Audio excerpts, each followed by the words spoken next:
जे आहे ते ठाणे महानगरपालिकेच्या मुख्यालयामध्ये सभागृहामध्ये घेण्यात आली आहे। सर्व नगरसेवक होते, खासदार होते, सभागृहामध्ये महापौर देखील होते। आज बैठकीचं आयोजन करण्यात आलं होतं। त्याच्या संदर्भात मला असं वाटतं की सर्व नगरसेवकांना पावसाळ्यापूर्वी ज्या काही उपाययोजना करायच्या आहेत त्या संदर्भात आज महापालिकेमध्ये ही बैठक आयोजित केली होती। आपण पाहायला गेलं तर नवीमध्ये कुठंतरी महायुतीमध्ये वाद पाहायला मिळतोय। उपमुख्यमंत्री एकनाथ शिंदे यांचं आमंत्रण पत्रिकेमध्ये नाव डावण्यात आलं होतं। शिवसैनिकांनी देखील आंदोलन केलं होतं मुंबईमध्ये। कसं फक्त पुन्हा वाद महायुतीमध्ये होताना आपल्याला पाहायला मिळतं। मागे देखील महासभेमध्ये देखील वाद झाला होता। मी अजून ती काही न्यूज बघितलेली नाही, तरी पण असं जर प्रकार झाला असेल तर कदाचित मला असं वाटतं की ज्या संविधानिक पदावरती उपमुख्यमंत्री म्हणून शिंदेसाहेब विराजमान आहेत त्यांच्या पदाचा सन्मान ठेवून प्रशासनाने ही काळजी घेतली पाहिजे होती की आमंत्रण पत्रिकेत त्यांचं नाव टाकलं गेलं पाहिजे होतं आणि त्यांना आमंत्रित केलं गेलं पाहिजे होतं।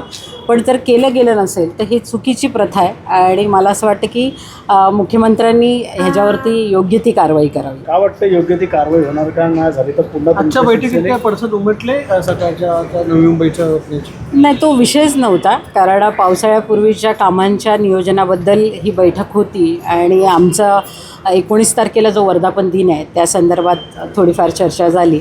पण मुख्यत्वे मला असं वाटतं की पावसाळ्यापूर्वीच्या कामांचीच चर्चा इथे करण्यात आली आणि ह्याविषयी काय चर्चा आमची झाली नाही। नालेसफाईचे अनेक व्हिडिओ आहेत की समोर येत आहे। त्याच्यामध्ये मुंबईतला देखील एक व्हिडिओ समोर आला होता। एका बाजूला नाला साफ केला तर दुसऱ्या बाजूला तेच परत नाला टाकला होता। अनेक विरोधक जे आहेत ते नाल्यात उतरून वगैरे आंदोलन करतात। काय आजची जी बैठक आहे त्यामध्ये काय नेमकं समोर आलं? नालेसफाई झाली आहे की नाही झाली? मला असं वाटतं की नगरसेवकांनी त्यांच्या स्तरावरती त्या उपाययोजना करायला घेतलेल्या आहेत। ज्या ठिकाणी कॉन्ट्रॅक्ट ज्याला लागलेलं आहे आणि त्यांनी जर कामं पूर्ण केली नसतील तर सहाय्यक आयुक्त असतील, महापौर असतील ह्यांच्याकडे ती मागणी केलेली आहे आणि नाला संपूर्ण, कारण मला माहिती आहे की कॉन्ट्रॅक्टर वर्षानुवर्ष पहिला पाऊस पडण्याची वाट बघत असतात, कारण त्यांचं अर्धं काम सोपं होऊन जातं। पण बऱ्याच ठिकाणी त्यांनी नालेसफाई केलेली नाही हे दिसून येते आणि सर्व पक्ष याच्यासाठी मला असं वाटतं विरोधातच बोलतील। अल निनोचा इफेक्ट होणार आहे पाऊस कमी पडला तर। कशा प्रकारे ठाणे महानगरपालिका एका वर्षाचा पाणीसाठा ऑलरेडी आपल्याकडे धरण नाही, ऑलरेडी आपल्याला दुसऱ्यांकडून पाणी घ्यावं लागतं, त्यात बाकीच्या महानगरपालिका स्वतःसाठी पाणी वाचवून ठेवत आहेत। मग अशा परिस्थितीमध्ये ठाण्याला पाणी कोण देणार?